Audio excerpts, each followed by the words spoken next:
Ang one of the most epic moment na mangyayari sa solo leveling Ragnarok ay ang pag-achieve ni Soho sa sarili niyang katangian. Na masasabi mo talagang kayang lampasan ni Song Soho ang kapangyarihan ni Song Jinwoo gamit lamang ang Shadow Transformation Authority. Kaya huwag na nating patagalin pa. Let's go! And please like and subscribe sa ating YouTube channel mga lods at mag-follow sa ating Facebook page. Salamat! Nagsimula ang chapter na ito sa isang flashback kung saan namasyal si Soho kasama ang kanyang ama at ina. At sinabi niyang gusto niyang maging isang detective kagaya ng kanyang ama. At habang nasisiyahan ng batang Soho sa gusto niyang maging paglaki, sinabi niya kay Jinwoo na naaangasan talaga siya sa ama niya kaya gusto niyang maging isang detective o di kaya maging isang track and field athlete kagaya ng kanyang ina. Dahil gusto niya talagang maging malakas katulad ng kanyang mga magulang. Napangiti si Chahayen at inilagay niya ang kanyang kamay sa ulo ng batang Soho at sinabing habang pinapalaki daw nila ang kanilang anak, nakapag-decide daw sila na may gagawin lang na isang bagay. Nakapag-decide si Chahayen at Jinwoo na hindi nila sasabihin kung ano ang magiging pangarap ng kanilang anak dahil gusto nilang si Soho ang pipili ng kanyang gusto.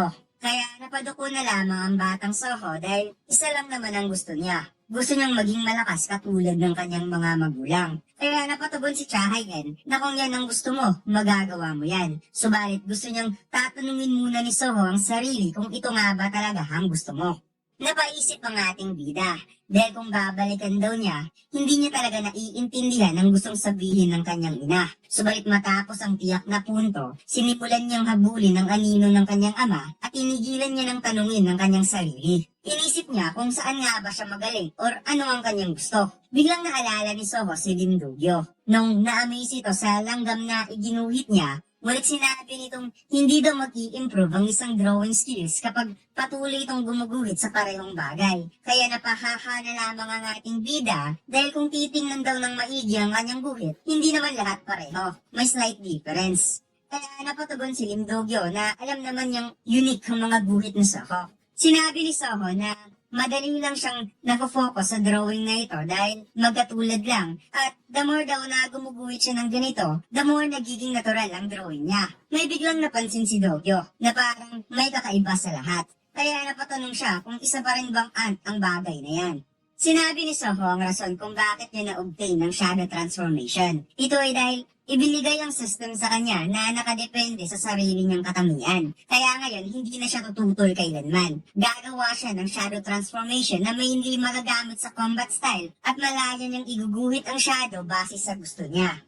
Habang nakabaon ng weapon, hindi makapaniwala nga puzzle sa kanyang mga nakikita dahil napapalibutan siya ng mga unshaped shadows. Samantalang si Bero ay napadilat ang mata dahil nahihirapan siyang i-maintain ang kanyang form dahil lahat daw ng shadows na nasa paligid ng Young Monarch ay parang tinigila. Kaagad dumistansya si Bero at pumunta kay Lady Essel. Kaya napatanong ang babaeng demonyo kung ano ang nangyayari sa Young Monarch. Sinabi ni Bero na hindi niya alam. Ngunit sa palagay niya, ang Young Monarch ay kasalukuyang Napaisip ang puzzle na base sa nakikita niya na parang mayroong tinatagong potential ang Black Mass Disruptor. At mukhang isa itong malaking problema kaya kailangan niyang magmadaling i-push hanggang sa kamatayan ng hunter na ito upang malagyan ng star fragment. Subalit, bigla na lamang siyang inatake ng shadow na nag-transform into dagger at biglang napalibutan ng sharp object ang ating bida gamit ang shadow transform kaya napaatras ang puzzle at napatanong sa sarili kung ano ang nangyayari. Dahil sa pagkakaalam niya, ang ability ng isang hunter ay hindi lumalaki. Kaya napaisip siya na baka nagkakaroon ng second awakening ang hunter na to.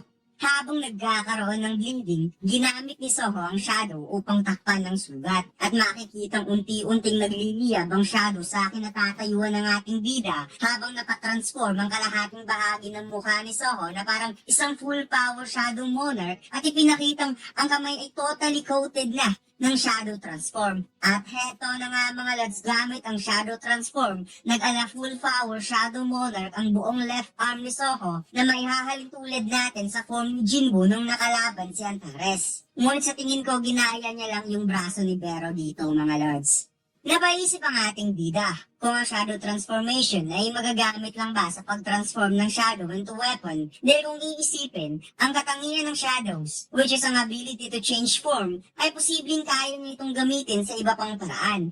Naguguluhan pa rin ang puzzle dahil parang mga usok ng mga shadow soldier na umaatake sa kanya at hindi niya naiintindihan ang form nito at habang siya ay nag-iisip, biglang nag-sneak attack sa likod ang isang shadow soldier at nag-unleash ito ng atake gamit ang spiky bat. Ngunit pasimple lamang itong nadepensahan ng puzzle at napawika na sinabi niya na kanina na kahit gaano pa karami ang shadow soldier, hindi ito gagana sa kanya. Sabay unleash ng mga slashes na nagpabura sa Goblin Commander Shadow Soldier. Biglang napatitig ng maigi ang puzzle sa ating bida at parang nagkakaroon siya ng katanungan sa isipan base sa kanyang nakikita dahil nakita niyang nagliliyap pala ang napakatinding massive mana na kasalukuyang nasa braso ni Soho at sinabi na kung hindi pa ito tatalab, well, wala na talaga siyang magagawa pa.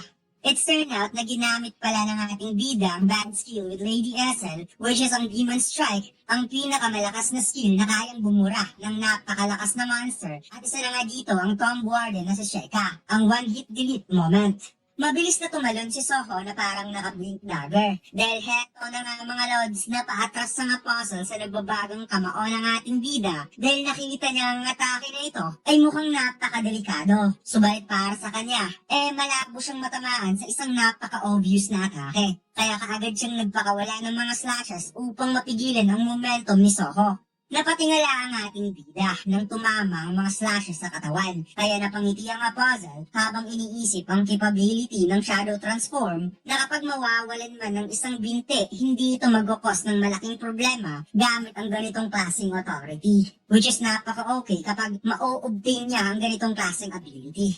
Subalit habang napapikit si Soho sa sakit, biglang dumilat ang mata ng ating bida upang sabihin ng salitang wow. Dahil nakita niya kung gaano kaangas ang katangian na meron ng Shadow Transform na pwede rin pala niyang ipagamit ang sarili niyang skill doon sa Shadow Soldier. At heto na nga mga lods, ang Shadow Soldier na si Sheka, nasa likod lang pala ng puzzle na kasalukuyang magpapakawala ng kanyang malawan punch man na suntok gamit ang band skill, Demon Strike ni Soho. Hindi na nakapag-react pa ang puzzle sa sobrang gulat at retang tumama sa mukha ang nagbabagang kamao ni Sheka kaya tumansik siya ng napakalakas to the point na bumangga ang puzzle at sumabog sa malaking bato. Habang dumikit sa malaking bato ang puzzle, ang tunay niyang katawan ay napaluhan ng dugo at nagsuffer ng severe damage na nagpa-realize na kaya palang ipagamit ang skill doon sa Shadow Soldier dahil ni minsan hindi ginamit ng Shadow Monarch ang ganitong authority. Ngunit nagulat ang puzzle dahil bigla na lamang hindi na siya makapagsalita. Kaya napatanong siya kung nabali nga ba ang kanyang panga sa suntok kanina. Ngunit maigagalaw pa naman niya yung katawan niya. Kaya napaisip ang puzzle na kung i-charge up niya ang mana gamit ang life force ni Lee Min-sung, kaya pa naman niyang lumaban at hindi na siya muling magpapamaya kailanman. Subalit biglang nakontrol ni Lee Min-sung ang katawan at napatanong kung ano ang nangyayari. Di kaya ang batang nakamaskarang hunter ang may gawa nito? Napadilat ang mata ng puzzle nang na-realize na posibleng gumising si Lee Min-sung from domination dahil sa lakas ng impact kanina. Ngunit patuloy pa rin si Lee Min-sung sa pagpoporsiging ibalik ang pagkontrol sa katawan at sinabing kung iisipin daw, hindi niya akalaing ma-achieve ito ng nakamaskarang hunter. At hindi siya makapaniwala na ang isang S-rank na gaya ng puzzle ay magiging trash sa isang low-rank hunter. Binalaan ng puzzle si Lee Min-sung na kung hindi ito titigil ay posibleng worse ang sasapitin nito. Ngunit wika ni Lee Min-sung, hindi siya takot mamatay. Sinabi ni Lee Min-sung na ayaw niyang nilolockdown siya. Ayaw niya sa mga tao na binabaliwala ang existence niya. Kaya ngayon, kaya niyang pahirapan ng sinumang nagmamaliit sa kanya kung saan pinilit ni Lee Min-sung na wasakin ang fragment na nasa dibdib at sinabing halika, wakasan mo ko bata. Kaya napadilat na lamang ang puzzle nang nakita na nasa harap niya na pala si Song Soho at sinabi ni Lee Min-sung na kung hindi man siya ang magiging bida sa eksenang ito, well then, tutulungan niya ang batang ito upang gumanap sa role na gusto niya. Nawasak ang fragment na nasa katawan ni Lee Min-sung at sinabing ito na ang huli niyang acting role as a villain kung saan ipinakita si Soho na nagliliyab ang aura at muli na naman niyang gagamitin ng isa sa pinakamalakas na suntok, ang Coated Roller's Authority Punch. Kaya sa sobrang lakas ng impact ng suntok ni Soho ay tuluyang nawasak ang napakalaking bato na dinikitan ng puzzle kanina. Napasukan ng dugo si Lee Min-sung at habang punong-puno ng dugo ang kamao ni Soho, unti-unti namang nag-crack ang kapangyarihan niya na bumalot sa katawan ni Lee Min-sung, ngunit napansin niyang hindi niya na maitikom at maigalaw ang kanyang bibig. Naparealize si Lee Min-sung kung gaano kasama ang inabot niya to the point na nagkaroon ng butas ang kanyang katawan at nadagdagan pa sa panga niya na totally destroyed at ngayon hindi man lang niya masabi ang huling salita bago siya pumanaw. Naparealize si Lee Min-sung na nung lumitaw sa buhay niya ang alien na yan, akala niya magkakaroon na siya ng chance na mabago ang pack-up niyang buhay. Ngunit hindi niya akalaing ganito pala magtatapos. Ngunit napamura na lamang siya dahil sa daming tao na maaalala niya bago magtapos ang kanyang buhay, si Lim Tae-gyo pa talaga. Naaniyaya siyang makipagtrabaho, ngunit binanggit pa rin niya ang salitang "Don't look down on me" dahil siya ang superstar na si Lee Min-sung. Subalit, nagulat na lamang siya nang nakita si Soho dahil hindi niya alam kung bakit na parang naawa sa kanya ang batang ito. Bumaba ang kamay ni Lee Min-sung at tuluyan na nagtapos ang kanyang buhay. Furthermore, nag-notify ang system sa pag-obtain ni Soho ng XP, level up at sa pag-complete sa quest na tatalunin si Lee Min-sung na siyang pinoposes ng Itarim sa puzzle upang ma-obtain ang mga alaala nito. Nakahiga na si Lee Min-sung at dito natin makikita kung gaano kalakas ang suntok ni Song Soho na kaya niya talagang makapag one-hit delete ng isang malakas na kalaban. Habang ang tatlo niyang kasamahan ay nag-celebrate sa kanilang pagkapanalo against Itarim sa puzzle na sinasabi dito ni Bero, alam niyang magagawa ito ni Soho. Ngunit ang ating bida ay parang hindi naging masaya at napaisip na malamang ang nakangiti sa huli ay si Lee Min-sung at hindi ang Itarim sa puzzle. Although hindi sila nagkaroon ng napakalalim na conversation, ngunit naramdaman niyang si Lee Min-sung ay isang taong tapat sa kanyang pagnanasa. Samantalang si Bero ay parang na-confuse kung nasyak nga ba si Soho since ito ang unang pagkakataon na nakapatay ang young monarch ng isang tao. Sinabi ni Soho na mayroon siyang na-realize at sobra siyang nagpapasalamat kay Lee Min-sung dahil pagkatapos niyang maging player, ang purpose lang ng kanyang buhay ay ang hanapin ng kanyang ina at maging someone na kayang tulungan ng kanyang ama. At ngayon napaisip siya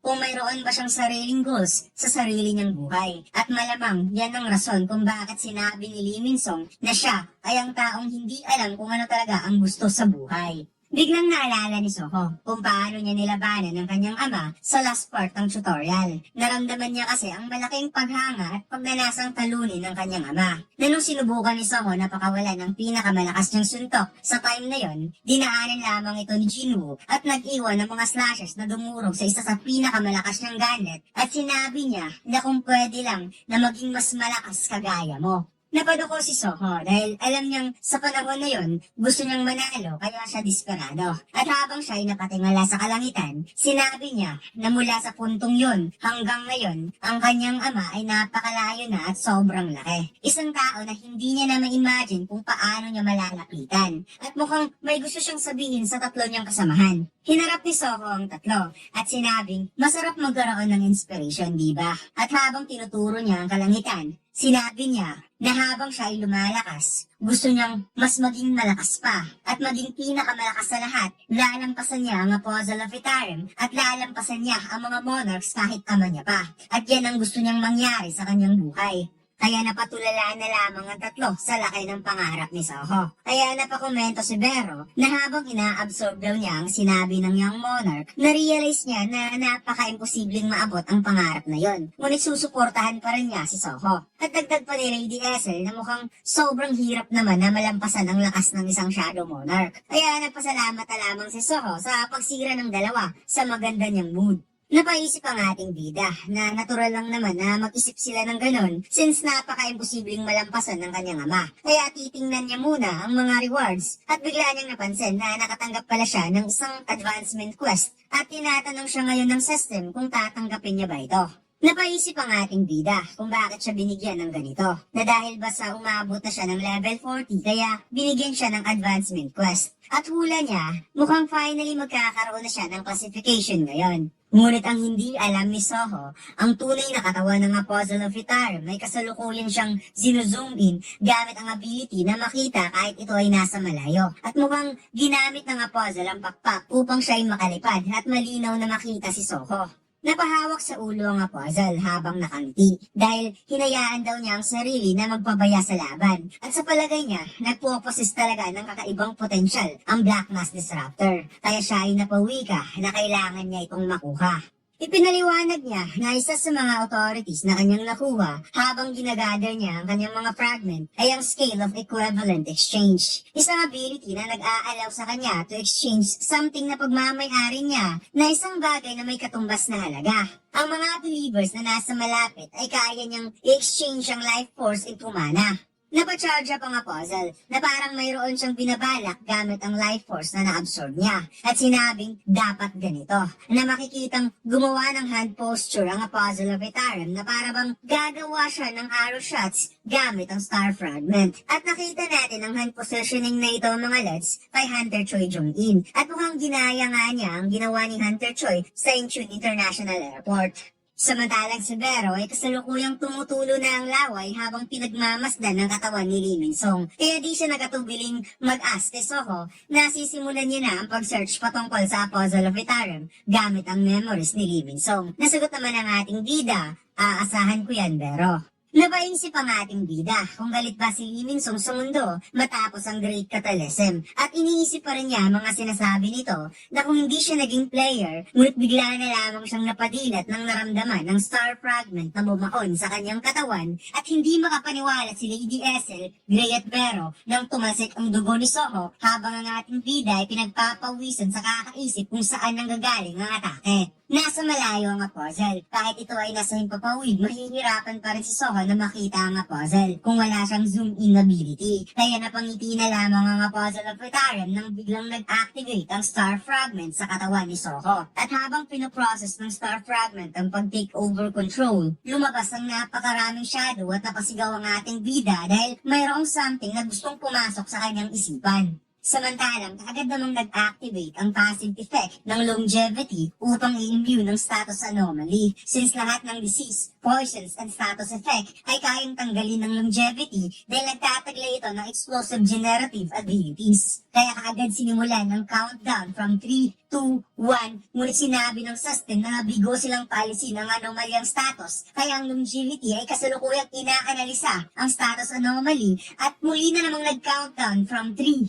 2, 1. Ngunit kinumpirma ng longevity na ang status anomaly is something similar sa mistborn infection. Kaya ngayon, susubukan ng longevity na i-dispel ang anomaly status gamit ang data ng mistborn infection. Ngunit matapos ang countdown, sinabi ng system na dahil sa presence ng foreign substance, nagiging unstable ang system. Kaya ngayon, susubukan na naman ng longevity na i-cure ang status anomaly gamit ang data ng mistborn infection. Subalit umabot na sa 5 unsuccessful attempts kaya sobrang nasiyahan ang Puzzle of Etarim dahil sa wakas mapapasa kanya na ang Authority of Darkness. Ngunit sa kalagitnaan ng kanyang kasiyahan, bigla na lamang siyang nagulat dahil naramdaman niyang nawala ang kapangyarihan ng star fragment upang i-take over control ang katawan ni Soho. It's turned out na sa pang-anim na attempt ay nagkaroon ng analysis of status anomaly succeeded at tuluyan na itong na-dispel ng longevity. Ngunit sinabi ng system na sisimulan nila ang restoration. Kaya habang nanginginig ang kalamnan ni Soho, naramdaman niya sa kalagitnaan ay bigla na lamang tumigil ang transformation into believer. At safety na-activate ng longevity ang passive effect.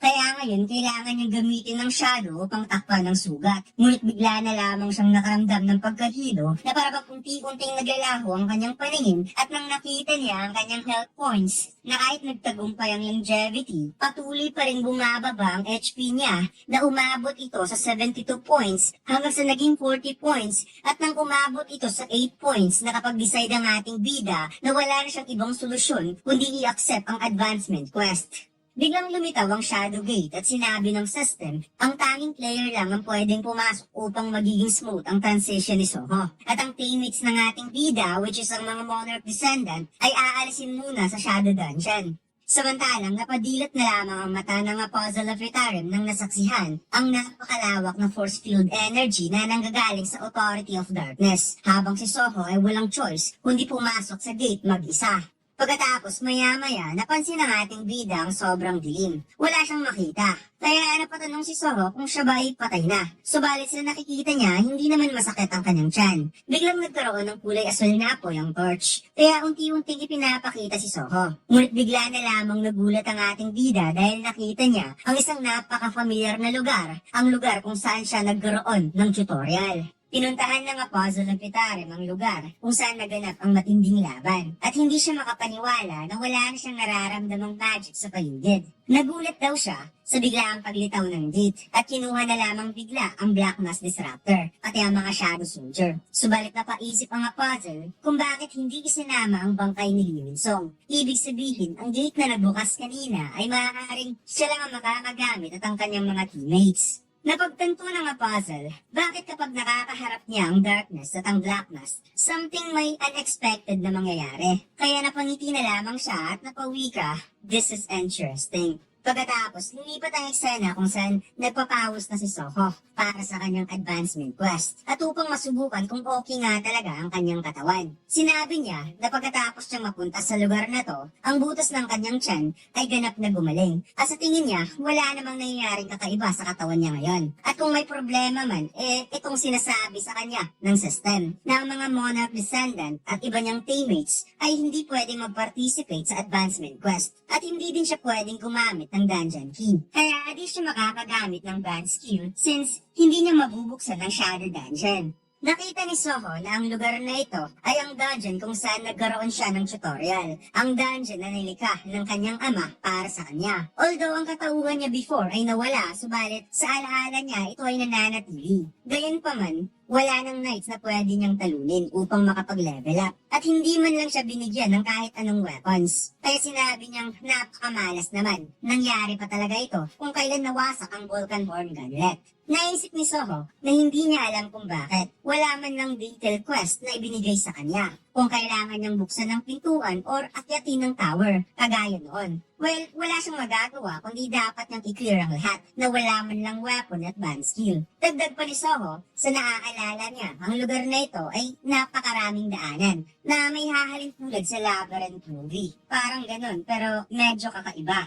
Habang naglalakad ang ating bida, mayroon siyang narinig na ingay sa iba't ibang lugar. At maya-maya, nakita niya ang isang malaking pintuan. Napahawak sa batok si Soho dahil ang daanan daw na ito ay patuloy lang hanggang sa matapos. Ngunit mostly may mga boss na bigla na lamang lilitaw out of nowhere. Kaya napaisip ang ating bida kung ang advancement quest ay nilikha pa na walang sigla-sigla or something. Huminga ng malalim si Soho at binuksan ang malaking pintuan at sinabi niya sa sarili na medyo sabik siyang makita kung ano ang nasa likod ng pintuan. At once na matapos niya ang advancement quest, inisip ng ating bida kung babalik na kaya ang dati niyang lakas. Tulad nung huli siyang naparito at sa naalala niya, ang unang bagay na nakaharap niya sa pagpasok dito ay ang Black Knight. Nakapasok na si Soho sa napakalaking kwarto at napansin niyang sobrang dilim sa loob. Wala man lang siyang makita na kahit ano. But mayroon siyang napansing isang tao na nakaupo sa malaking trono. Nakita niya ang kamay nito na nakasuot ng pulang gunlet, kaya napadilat na lamang siya nang na-realize na there's something weird sa kanyang nakikita. Dahil kaharap niya ngayon si Song Soho, ang sarili na mas malakas kaysa sa kanya. Si Song Soho sa past tutorial. Na-realize ni Soho na ang taong dapat niyang talunin ay ang kanyang sarili. Si Song Soho na nagawang talunin si Bero na nasa state of full strength, ang Bero na sobrang lakas. Nag-charge up ang kamao ng Old Soho at ipinakita ang kapangyarihan na hindi talaga matatawaran at ang mana na naipapalabas ay sobrang lakas. Naghanda ang Old Soho upang umatake. Kaya parang nagulat ang ating bida dahil hindi pa siya nakamove on sa kanyang nakita kaya siya ay napasabing, "Wait, teka lang muna." Ngunit huli na ang lahat para sabihin ng teka muna dahil pasimple lamang siyang dinaanan ng Old Song Soho at wasak na agad na walang kahirap-hirap ang kanyang katawan. Ipinakita ang tatlong torch. Maya-maya, naglaho ang isang apoy. Nakabalik na si Soho kung saan siya nagsimula at mukhang nagpang-abot ang kanyang huminga dahil sino ba naman ang hindi mahihirapang huminga kung bigla mong nakita ang sarili at winasak ng napakabilis ang iyong katawan. Habang pinagpapawisan, napatanong si Soho kung nagre-respond ba siya kapag siya ay namamatay. At bakit naman niya nakita ang kanyang sarili sa kwarto ng boss? Hindi kaya ito talaga ang advancement quest, ang talunin ng kanyang sarili at siya ay napawiga na posible ba yun? Napalunok ng laway si Soho at muling tumayo at sinabing hindi ito pwede. Sinabi sa kanya na nilikha ang system upang siya ay maging malakas. At kung dapat niyang talunin ang sinumang nasa likod ng pintuan, then ibig sabihin dapat may ibang paraan para gawin ito. Sinabi ni Soho na hindi tulad sa nakaraang dungeon nung tutorial, ang lugar na ito ay napakaraming daanan dahil nakita niya kung paano nasa kakaibang lugar ang boss na yon. Kaya sigurado siyang mayroon pang ibang pintuan na nasa ibang daanan. Maya-maya napangiti si Soho at sinabi ko na nga ba, mayroon pang ibang boss na nasa loob ng kwartong ito. Ngunit napateka muna si Soho habang binubuksan ang pintuan dahil naisip niya kung ano naman kaya ang nasa loob ng kwartong ito. Ngunit sinabi niyang hindi niya muna iisipin sa ngayon ang bagay na yon. No matter what, kung ano man ang lalabas na boss, basta hindi lang niya makakaharap ang sarili, lalo na ang old Soho na napakalakas. Nabuksan ni Soho ang pintuan, ngunit siya ay nagtataka kung bakit may mga laruan na nasa sahig. Unexpected the unexpected, isang batang Soho pala ang boss sa kwartong nito, na kasalukuyang naglalaro at bigla na lamang itong nakatitig sa kanya na sobra niyang ikinagulat dahil hindi niya alam kung ano ang nangyayari sa dungeon na to. Bakit nakita na naman niya ang sarili as a little kid bilang boss ng kwarto? Napatanong si Soho kung kakalabanin ba niya ang batang siya dahil kahit na sarili niya pa yan, ang kalabanin ng isang bata ay napaka-very wrong para sa kanya. Subalit, huli na naman ang lahat para makapag-react si Soho dahil kasalukuyang lumilipad ang batang Soho gamit ang telekinesis. Nagulat si Soho dahil hindi lang nito pinapalipad ang mga laruan na nasa paligid kundi ang katawan niya mismo ay hindi niya na maigalaw at napagtanto niya na ginamit ng bata ang rules authority. Tinuro ng batang Soho ang ating bida at napahand gesture ito upang kitilan ng buhay si Soho. Kaya parang nag-feels one snap si Soho nang biglang nawala ang kanyang paningin at maya-maya isang torch na lamang ang natira na umaapoy. Napahawak batok si Soho dahil hindi siya makapaniwalang ang batang siya ay nagawang ma-one snap ang kanyang liig na kaagad niyang ikinamatay. Kaya sinabi niya, wala sa dalawa na kalaban ng kaya niyang talunin at napatanong kung paano niya magagawang ma-clear ang quest na ganito.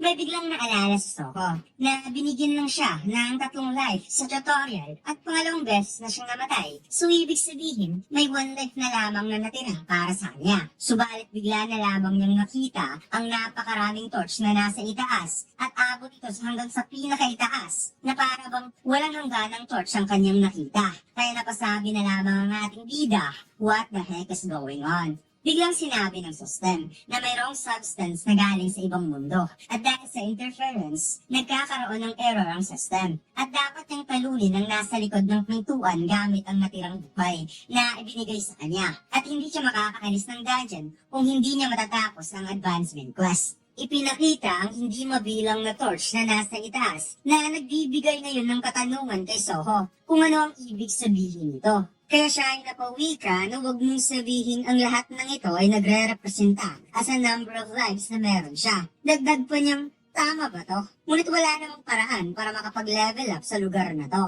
Sinabi ni Soho, ang rason kung bakit nabigyan siya ng hindi makatwirang quest ay dahil may error na nangyayari sa system. Kaya napagtanto ni Soho sa kasong ito na hindi garantisadong ang torch na umiilaw ngayon ay nagre-representa sa buhay niya. Ngunit hindi siya dapat susuko dahil ang tanging pagpipilian lamang niya ay ang mag-advance sa laban. Nakita ng ating bida ang random na daanan, kaya naisip niya na posibleng ang mga boss ay lilitaw lang bigla out of nowhere. At sa tingin niya, malaki ang tsansa na mayroon pang ibang boss sa ibang kwarto. Ngunit ang problema dito ay hindi niya alam kung gaano kalaki ang labyrinth style na lugar. And by the way mga lords, ang ibig sabihin ng labyrinth ay higit pa sa isang maze o gusot na daanan. Sinabi ni Soho na marami pa siyang oras, kaya sa tingin niya kung paglalaanan niya ang paghahanap sa ibang kwarto. Ngunit bigla siyang napatigil dahil sa kakaibang presensya, isang toy dinosaur ang unti-unting nagpapakita sa kanya hanggang sa dumami ang mga laruan at nagpakita ang infant na si Soho habang ginuguhit siya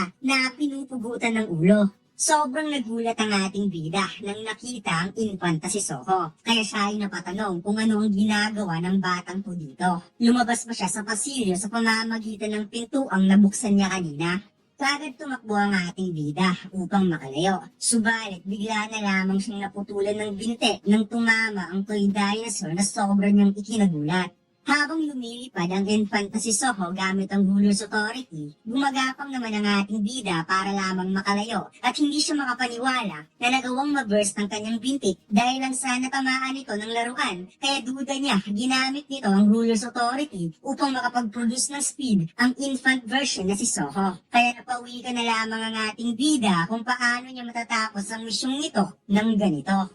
May biglang dumating na umaapaw ang napakatinding mana. At habang si Soho ay nakatingin sa infant version, nasa likod na pala ang isa pang old version Soho na nagtataglay ng napakalakas na kapangyarihan. Kaya nang nagkatinginan ang dalawa, siya ay napasabing hindi na ito kapani-paniwala. At kaagad pinakawalan ng old version Soho ang napakalakas na sipa na nagpahiwalay sa ulo at katawan ng ating bida.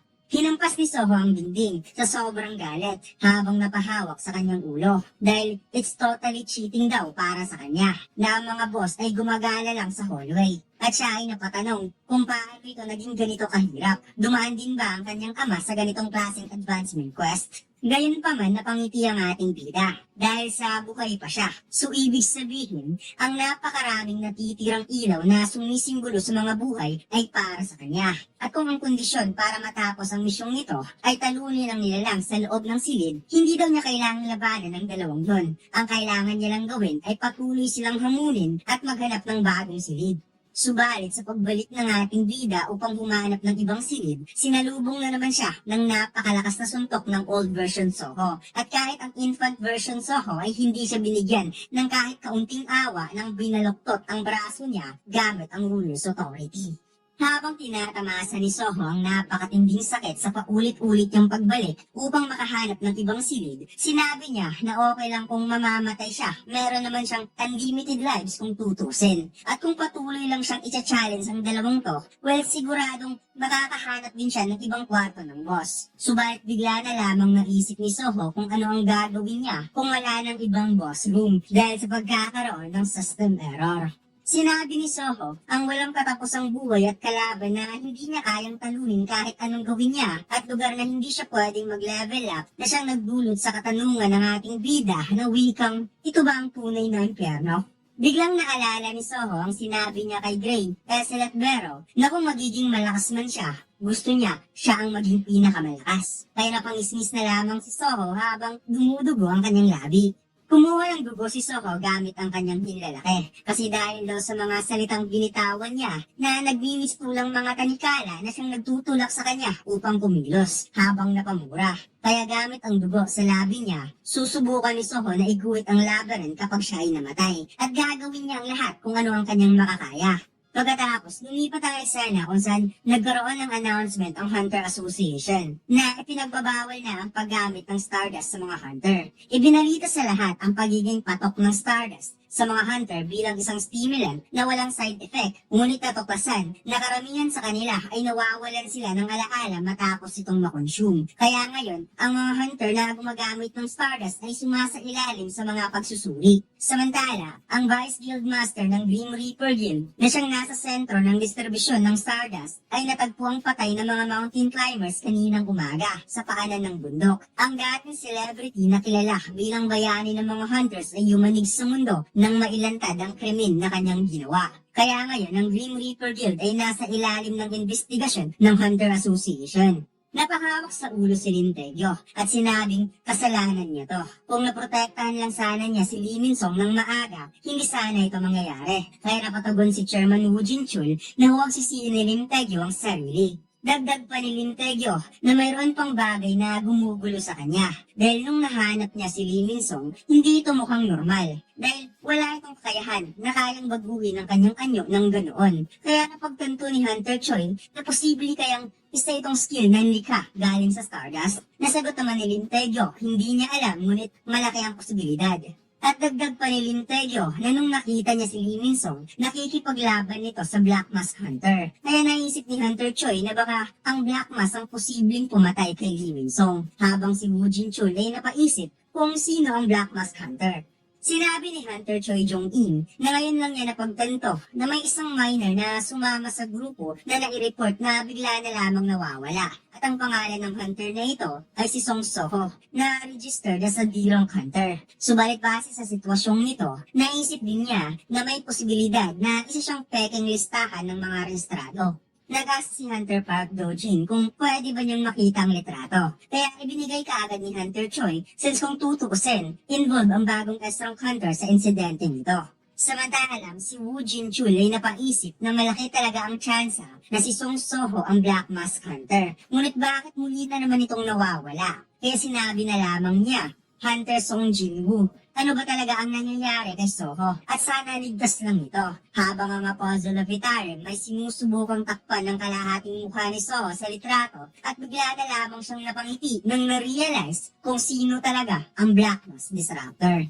Pagkatapos, lumipat ang eksena sa mga mata ng ating bida habang tinitingnan nito ang mga iginuhit niyang blueprint gamit ang dugo at ipinakitang halos buong pasilyo ng dungeon ay nagawa niya ng may guhit habang ang ating bida ay seryosong nakatingin upang paghandaan ang mga sumusunod niyang hakbang upang tuluyang tapusin ang napakahirap na advancement quest. Nagsimula ang chapter na ito kay Amot kung saan naiinis siya kay Vero na lagi na lang lumilipad sa harapan niya. Kaya sinabi niyang, halika nga dito. Hindi naman babalik ang young monarch dahil lang sa paikot-ikot kang lumilipad. Kumalma ka nga.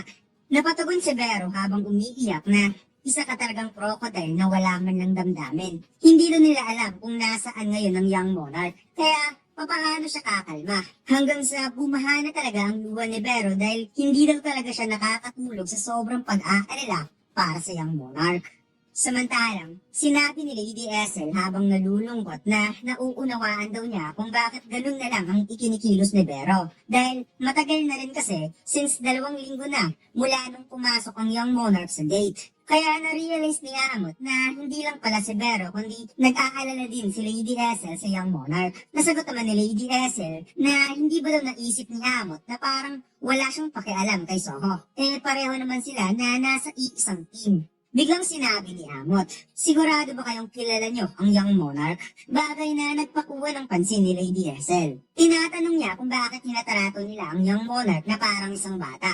Kung gusto nila itong i-compare against someone as great like Shadow Monarch. Ngunit hindi pa naman niya kailanman nakikilala ang Shadow Monarch.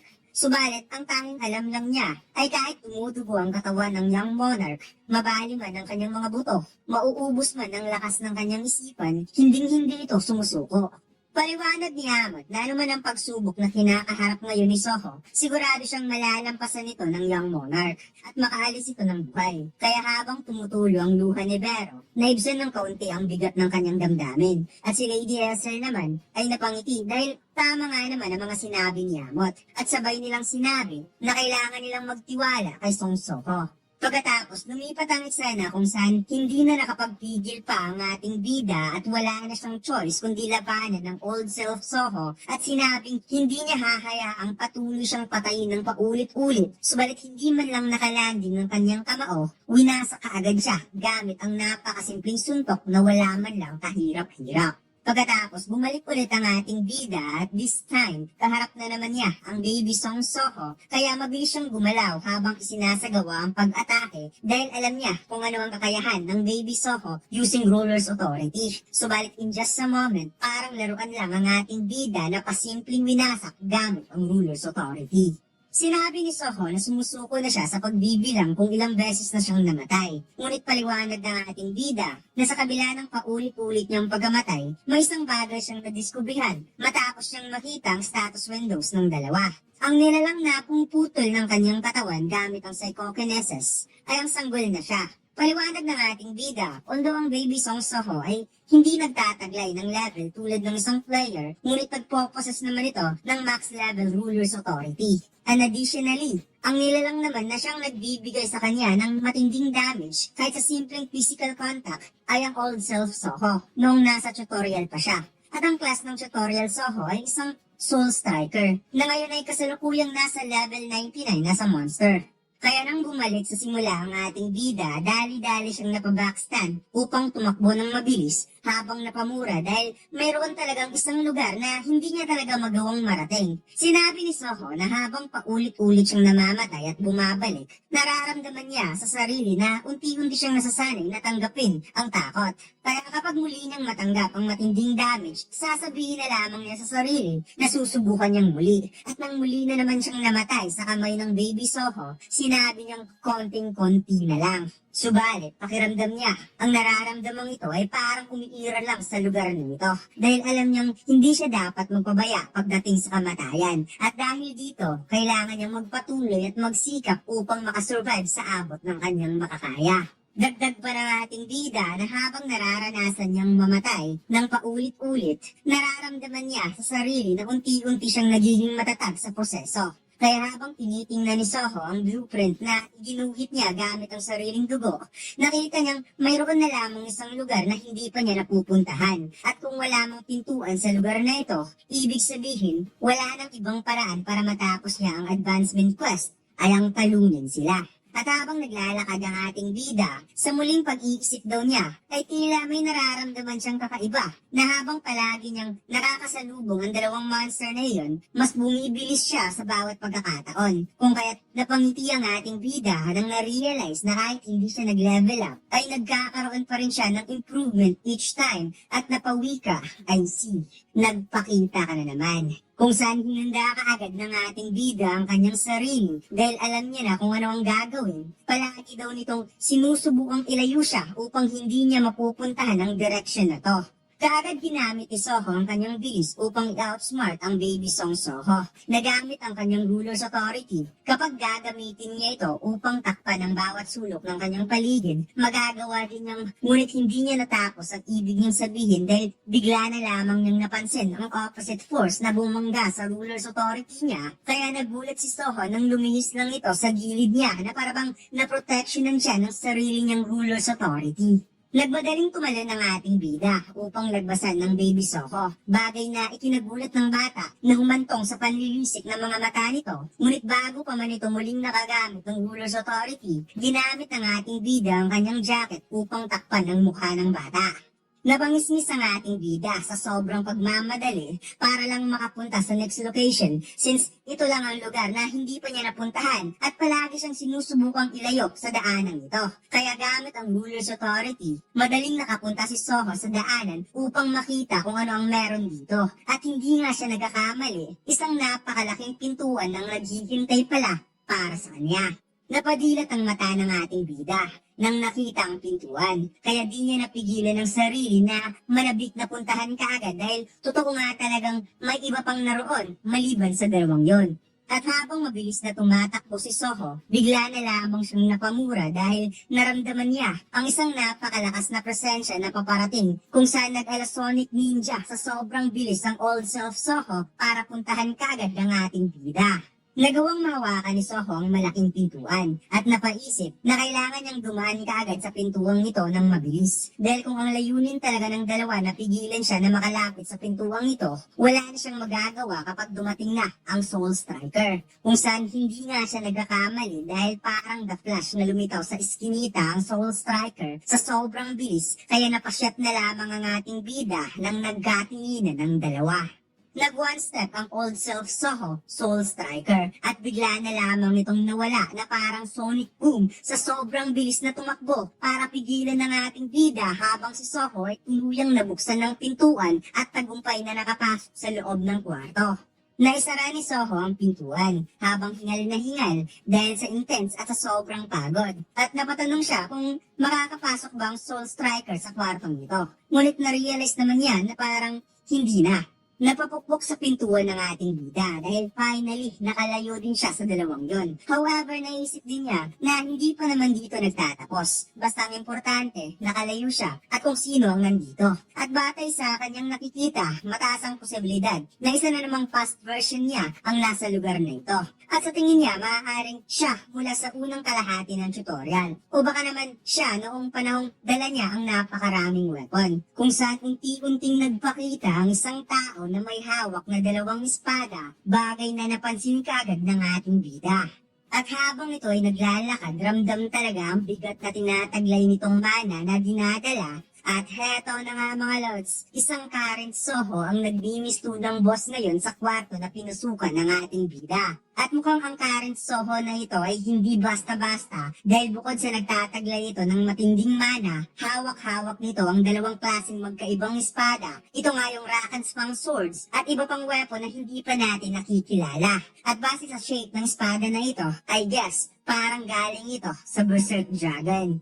Naguguluhan ang ating bida dahil mayroon itong hawak na dalawang espada. Kaya napaisip siya na ang tutorial Soho at ang baby Soho ay nag-exist sa nakaraan. At base sa nakikita niya, ang weapon na hawak nito ay ang Rakan Spang. At ipinakita din sa system ang pangalan ng isa pang espada ay Vulcanhorn Swords. Kaya napatanong ang ating bida kung nalikha ba ang Soho na ito dahil sa system error. At bigla nga siyang napapost nang nakita ang stats at unti-unti siyang napangiti. Kung saan biglang umatake ang ating bida mga lods at nag-unleash ng sipa at sinabing finally mayroon na ring lumitaw na kalaban na kaya niyang harapin. Kagad namang nadepensahan ng old version Soho ang atake gamit ang dalawang espada. At sa lakas ng sipa ng ating bida, napaatras ang old version Soho. Sinabi ni Soho na mas superior ang kanyang level at stats compare sa Soho na to. At nakita niya sa status window na nasa level 32 lang ang kalaban, especially sa strength na way far behind sa tinataglay niyang lakas. Na kung susumahin, siya ay nasa level 40 at doble ang strength points niya compare sa kalabang Soho. Ngunit nagulat na lamang siya nang ipinakita ng system na nagtataglay pala ito ng skill, body enhancement. At ang attack power at defense power nito ay kasalukuyang ina-apply ngayon sa sarili. Mayroon din itong skill na Wind of the Grassland. At kahit mobility speed and attack speed ay biglang tumaas. Ginamit din ito ang skill na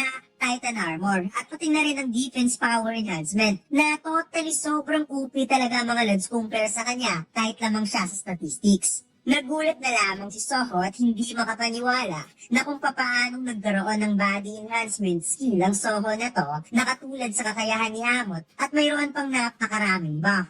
Biglang nag-unleash ng slashing attacks ang kalabang Soho na minabuti namang iniwasan ng ating bida at na-realize niya na kahit ang skill na Storm Slash ay nagagawa rin pala ng Soho na to. Kaya hindi na nakapagpigil pa ang ating bida at kaagad niyang kinuha ang Kasaka Dagger upang makipagsabayan na makikitang sabay nagtagisan ng lakas ng dalawa gamit ang Storm Slash skill. Habang nakikipaglaban, nagpasalamat si Soho na itinabi niya ang Kasaka Dagger dahil natatakot siya na baka ito ay masira sa dalawang Soho na unang nakaharap niya, which is ang baby Soho at ang tutorial Soho. Biglang nagilitan ng mukha ng ating bida sa tindi ng palitan ng slashes. Ngunit ang pinagtataka niya ay bigla niyang naalala kung paano niya tinalo si Brooke. Bagay na nagpadilat ng mata ni Soho kung ano ang mga alaala na to. At napatanong siya kung ito ba ay isang mental attack. Muli na namang nagilitan ang braso ng ating bida at mayroon na namang siyang naalala ngunit this time kasama niya na si Miro na tumatakbo which is isang alaala na hindi sa kanya. Kaya nagtataka na talaga siya kung nakakatanggap nga ba talaga siya ng mental attack during mangyayari ang injury galing sa kalaban.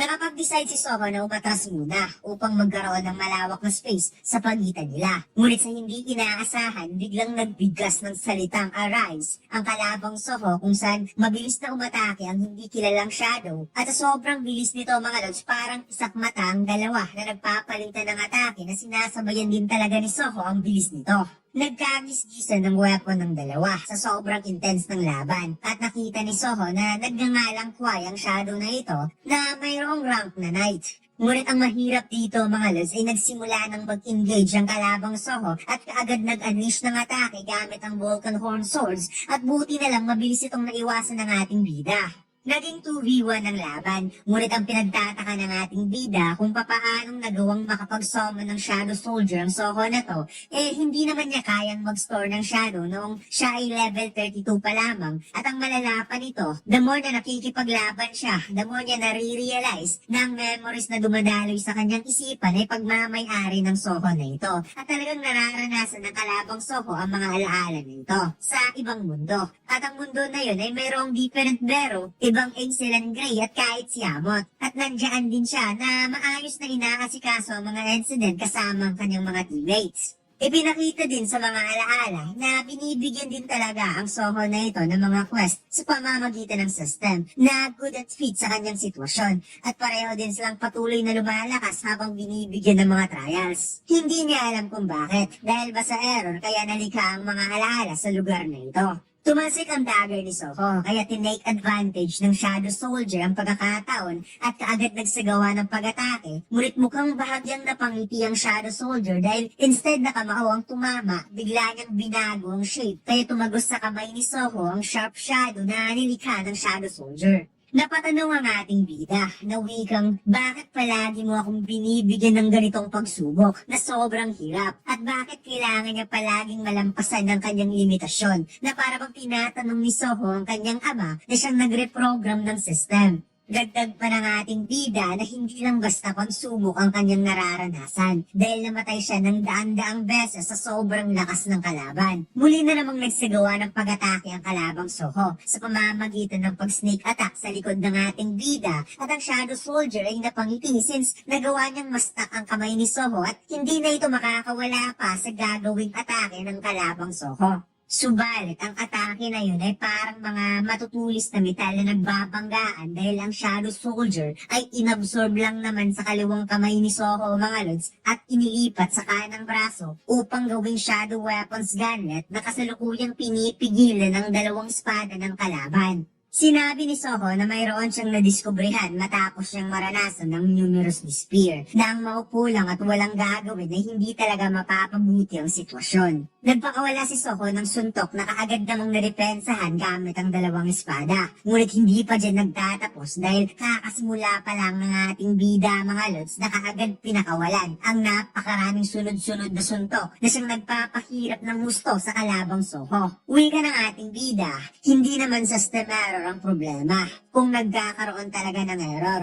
Ang problema dito kung paano niya ginamit ang system na sa simula pa lang ay mali na. Dahil hindi dapat ang system ang nagpapalakas sa kanya, kundi siya mismo ang dapat gumamit sa system upang lumakas. Napansin ni Soho na mayroong gagawing counter ang kalaban, kung saan buong lakas nitong ginamit ang dalawang espada upang hindi niya ito mapigilan gamit ang Shadow Gauntlet, kaya minaiging iniwasan ni Soho ang atake na siyang nagdulot ng distraction sa floor at makikita natin dito mga lods na nag-fade ang Gauntlet sa braso ni Soho habang umiiwas dahil inilipat pala ng ating bida ang Shadow Weapon from Shadow Gauntlet into leg armor na isang dagger graves at sinabing hindi ko lalakarin ang landas na ginawa ng system para sa akin dahil magbabago ang aking kinabukasan depende sa gusto kong desisyon. Pinakawala ni Soho ang napakalakas na sipa na siyang nagpatalsik sa kalaban ngunit nagawa pa nitong makuha ang balanse gamit ang dalawang espada subalit hindi na nagatubili ang ating bida dahil mabilis na malakidlat na nakapagdash at gamit ang coated ruler's authority punch sa pulsa sikmura ang kalabang Soho. Lumikha ito ng malakas na pagsabog, ngunit hindi pa pala tapos si Soho dahil muli na naman niyang ginamit ang Shadow Weapons Gauntlet upang tapusin ng laban na siyang nagwasak sa pader at tuluyang nagpaupo sa kalabang Soho. Na ng malalim ang ating bida sa sobrang hirap ng pinagdaanan at sinabi ng system, ang advancement quest na talunin ng kahit isa lang na nilalang sa likod ng pintuan ay nagawa niyang makleared at na-obtain niya ang title bilang The One Who Overcome Adversity. Ipinaliwanag ng system na itong title na ito ay binibigay sa isang nagtagumpay sa napakatinding hamon. At the more mawawala ng stamina ang isang player, the more magkakaroon ng pagtaas sa stats. Magigain siya ng 1% stats every 1% stamina na mawawala sa kanya. So ibig sabihin, the more na mangingina si Soho, mas lalong nagiging deadly ang kanyang lakas o nagiging OP si Soho, especially na siguro sa pamatay ng suntok. Unti-unting nawawala na parang system glitch ang kalaban ni Soho. At sinabi niyang, finally, it's over. At ipinakita din ng Shadow na nasa kamay ni Soho ay parang system din na unti-unting nawawala.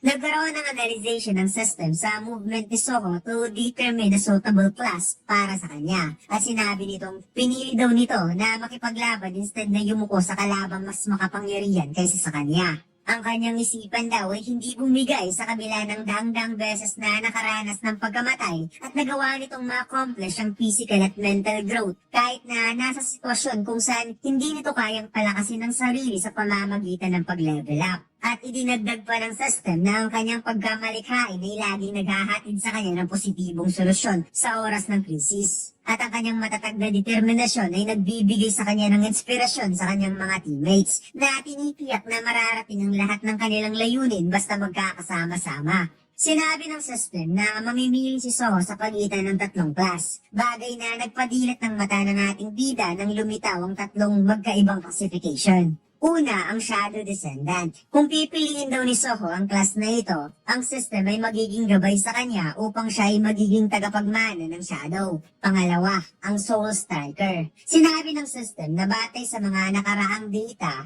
ang player ay binigyan ng pagkakataon upang pumili ng isang hidden class, which is ang Soul Striker. At kapag pipiliin niya ito, ang dating mga stats ay hindi na may babalik at mawawala na ang mga shadow skills. Pangatlo ay ang hidden class. Naging questionable ang class na ito pagsamantala dahil ito ay recommended in consideration sa kakayahan na naaayon para kay Soho. Ang hidden class na ito ay nagdidepende kung ano ang kanyang na-achieve during advancement quest. At kapag ito ang kanyang napili, ang shadow skill ay tuluyan na rin mawawala.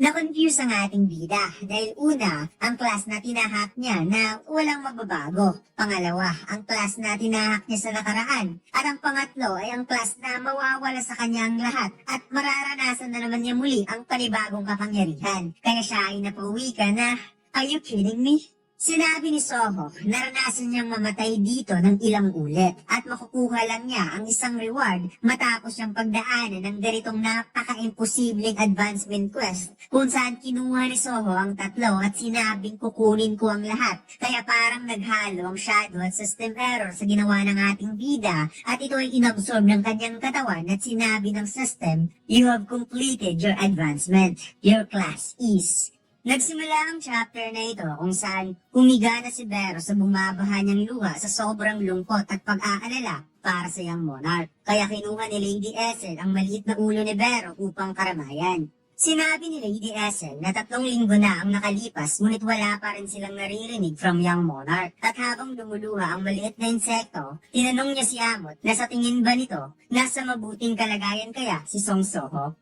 Uwi ka ni Amot na hindi niya inakala na mawawala ng ganun katagal ang Young Monarch. At habang nakahawak siya sa baba, sinabi niyang mukhang palagay niya may masamang nangyari kay Soho. Kaya si Gray ay hindi na rin napigilan ang mapaluha. Ngunit si Gray din mismo ang unang nakapansin sa gate na biglang lumitaw sa loob ng Shaded Dungeon kung saan muli nang nakaapak ang paa ni Soho na napauwi kang, "Kumusta na kayo? Okay lang ba kayong lahat? Long time no see." Nagulat ang lahat sa pagdating ni Soho sa loob ng Shaded Dungeon. Kaya napangiti na lamang si Amot habang ang tatlo ay nag-iiyakan sa sobrang saya at pagkagulat kung saan napasigaw ang tatlo sa pangalan na Young Monarch.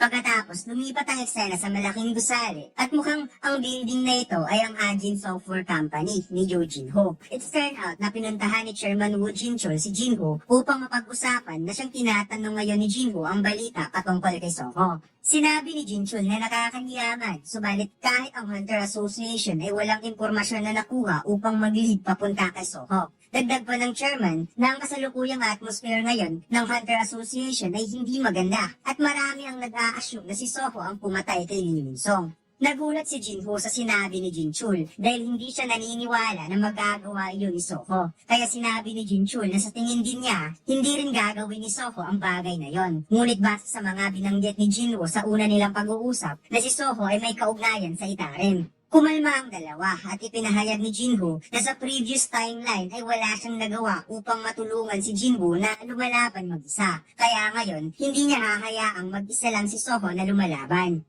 Biglang nag-alarm ang cellphone ni Jinchul, kaya kagad niya itong kinuha kung saan habang tinitingnan niya ang mensahe, napaisip siya kung ilang beses na nangyari na ang Hunter Association ang dapat mangunguna dito. Hindi siya makapaniwala na mayroon na namang nangyayaring dungeon break. Pagkatapos, lumipat ang eksena kung saan ipinakitang parang high ang mga monster na nagwawala sa streets, mga green salamanders na kasalukuyang pinipigilan ng mga hunters na makikitang parang mga laruan lang na inihagis sa mga sasakyan. Tinamaan ng malakas na suntok ang isang hunter, kung saan wasak ang kanyang talasag sa lakas ng atake, at pagkatapos siya ay hinawakan, pinilipit na parang laruan, kaya napamura na lamang ang mga kasamahan dahil bakit daw laging nagkakaroon ng large dungeon break sa gitna pa talaga ng city, at napatanong kung nasaan na ngayon ang guild na in charge sa lugar na ito. Samantalang, ipinakita nga po sa Lavitarem na tumambay lang naman sa sulok dahil naboboringan daw siya sa ginagawa niya dahil upang makapasok sa pinakaloob ng Hunter Association, kailangan niya munang gumawa ng mga tunay na pagtulong bilang hunter. At the more na mas malaki ang damage, the more mas pag-uusapan at magkakaroon siya ng magandang imahe na magbibigay sa kanya ng pagkilala at yan ang kanyang natututunan ngayon bilang isang hunter. Dagdag pa na nga puzzle na talagang kakaiba ang mga tao. Dahil naalala lang ng mga ito ang isang taong laging pinag-uusapan ni hindi man lang nila binibigyan ng malasakit ang mga pangalan ng mga hunter na unang dumating upang iligtas ng iba na siyang unang namatay sa proseso ng pakikipaglaban. May isang hunter na gumawa ng matinding atake, kung saan nag-unleash ito ng matinding slash sa mukha mismo ng monster, kaya ito ay napasigaw ng hininda ang sakit ng atake. Ang hunter na ito ay si Wang Jaeyong, isang birang hunter na sinasabihan niya ngayon ng ibang hunter na manatili na lamang sa kanyang tabi, na nagbibigay naman sa ibang hunter ng pakiramdam ng kaligtasan na din sa mga monster. Samantalang, ang Apostle of Vitarem ay nakiramdam lang pala sa mga kaganapan sa paligid na wikang hindi ito maganda. Kailangan niyang alisin ang birang hunter na yon dahil nilikha niya mismo ang pangyayaring ito para sa sarili na magbibigay sa kanya ng spotlight upang mapansin sa pinakaloob ng Hunter Association kung saan biglang nagkaroon ng itarim symbols ang mga mata ng monster at alam naman nating napapaboost ng puzzle ang lakas ng isang halimaw kapag nagawa niya itong makontrol kaya walang nagawa ang isang birang hunter nang tinamaan ng napakalakas na hampas gamit ang buntot na siyang nagpatalsik at bumangga ng sobrang lakas papunta sa pader. Dumikit ang hunter sa nagkadurog-durog na bato at makikitang wala na itong malay. Kaya napawat ang ibang hunter kung bakit biglang tumaas ang magical power ng mga monster. Ngunit ang mga monster na ito ay hindi pa pala tapos kung saan pinagtutulungang suntukin ng tatlong halimaw ang walang malay na hunter. Napatulala na lamang ang tatlo habang namumutla na minamasdang minasakar ang kasamahang hunter at ipinakitang bumaha ang dugo at wala na makikitang katawan sa tindi ng ginawa ng mga halimaw. Nanginginig na namumutla ang hunter habang napamura dahil ang dahilan daw kung bakit siya sumali sa raid na ito ay upang magkapera para tuluyang pagalingin ang kanyang injured na binti at bumili pa siya ng bagong weapon sa inakalang magkapera siya at mamuhay muli bilang isang hunter. Subalit sa tingin niya, masyadong reckless para sa isang birang hunter na kagaya niya upang magligtas ng ibang tao na makikitang tumayo na lamang ang hunter sa harap ng tatlong naglalakilang monster na parabang nawalan na siya ng pag-asang lumaban. Ngunit sa hindi inaasahan, may isang hunter na bigla na lamang umagibis sa sobrang bilis at nag-unleash kaagad ng matinding sipa towards monster na kung saan binasak lang naman nito nang walang kahirap-hirap ang uli ng halimaw. Nagulat ang hunter at hindi siya makapaniwala sa nangyayari dahil nakita niyang winasak ang mga monster na parabang dinaanan ng bomba ang mga katawan nito dahil isa-isang sumabog ang katawan ng monster bawat atake. Nagmimistulang ulan ng katawan ng monster na nagbabagsakan at kahit nakatalikod, alam natin kung sino ang hunter na ito na wala nang iba kundi si Song Soho na makikitang ito ay nakamaskara habang umaapaw ang napakatinding mana. Ngunit nagulat na lamang ang hunter sa kanyang nakita dahil bigla niyang naalala na ang nakamaskarang hunter na ito ay ang binatilyong hunter na gustong i-clear ang dungeon mag-isa at binalaan pa niya ito noon na huwag maging overconfident at i-underestimate ang gate. Base daw sa naririnig niya, ang hunter na ito ay isa lamang birang hunter. Ngunit bakit nagagawa nitong patayin ang mga malalakas na monster na wala man lang kahirap-hirap? Tinuon ni Soho ang kanyang kamay sa baba at sinabing ito na ang pagkakataon para masubukan ang skills na nakuha niya from Advancement Quest kung saan binanggit ng ating bida ang salitang arise na makikitang ang mga patay na monster ay unti-unting nag-turn into shadows subalit iba ang nangyari pagkatapos dahil parang inabsorb ni Soho ang mga shadows at ikinalat niya sa paligid kung saan binalot ng shadows ang mga hunter at dahan-dahan itong dumikit sa kanilang katawan na parang nagbimistulang sarili nilang weapon. Nagulat ang tatlong hunter dahil bigla silang nagkaroon ng weapon at armor sa katawan na base rin sa kakayahan nila. Habang si Vero ay napadilat sa kanyang nakita, hindi siya makapaniwala sa bagong kakayahan ng Young Monarch na kaya rin itong gamitin ng shadow transformation sa ibang hunter.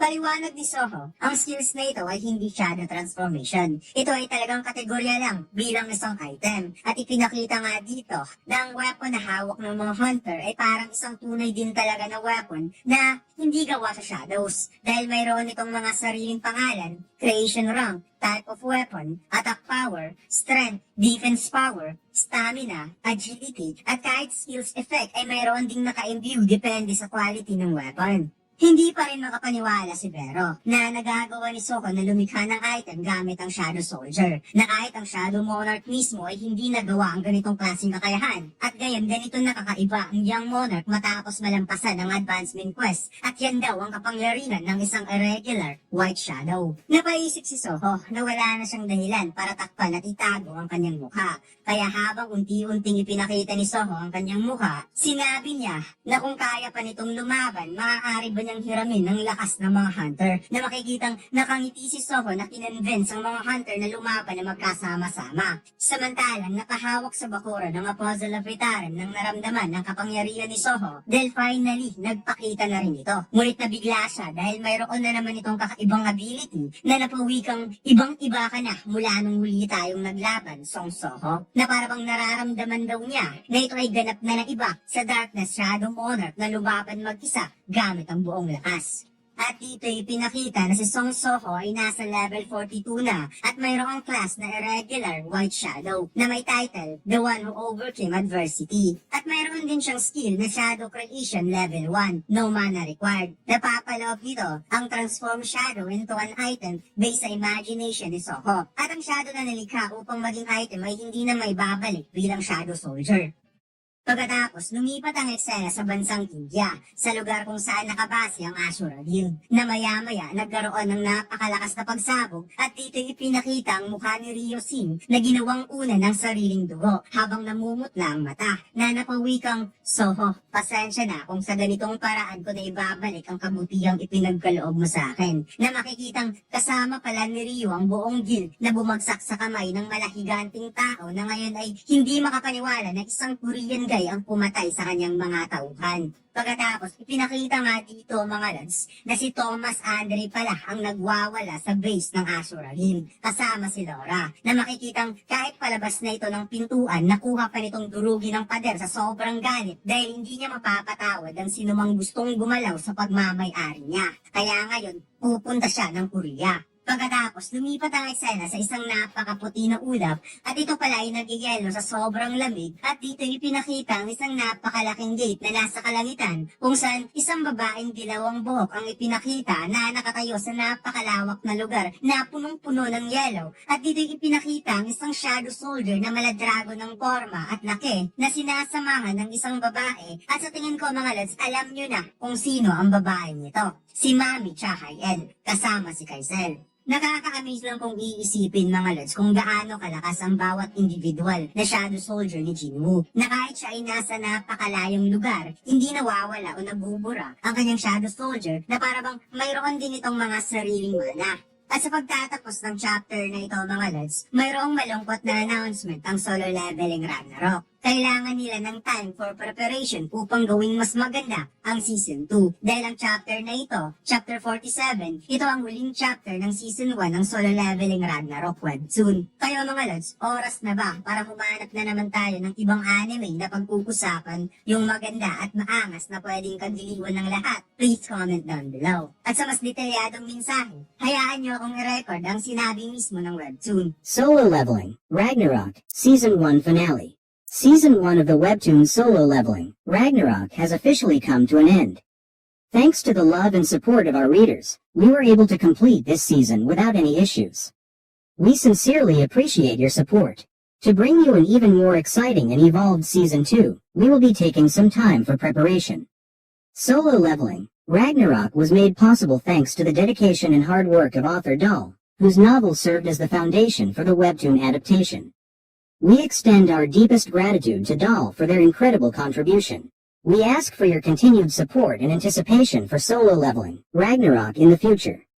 Additionally, we would like to express our heartfelt appreciation to everyone involved in bringing this amazing work to life. We look forward to returning with an even greater version of the series. The Redis Studio Production Team. dito lang nagtatapos ang ating kwento mga lods. Huwag mo sanang kalimutang mag-like, comment at mag-subscribe sa ating YouTube channel at mag-follow sa ating Facebook page. Salamat!